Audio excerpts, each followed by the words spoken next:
dangerous precedent.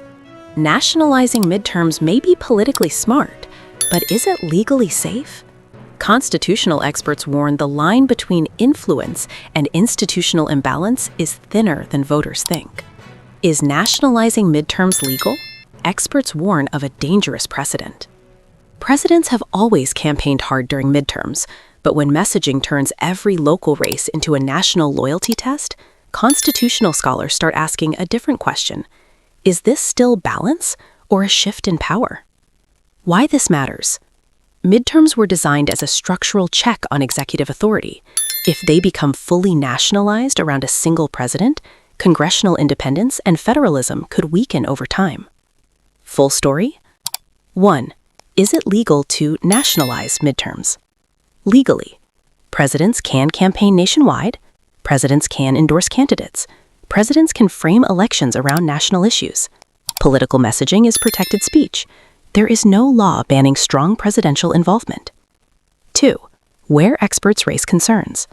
Constitutional scholars often point to separation of powers principles, federalism, state control over elections, institutional independence of Congress.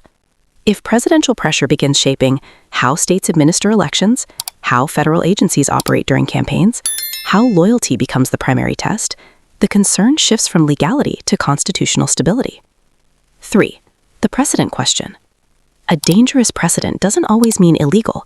It can mean normalizing executive dominance over legislative races, weakening Congress as an independent branch, creating long-term power expectations for future presidents. Precedents shape political culture, even if courts never intervene. 4. Historical pattern. As discussed in prior episodes, presidents increasingly nationalized messaging in the modern era. Election mechanics remain state-controlled.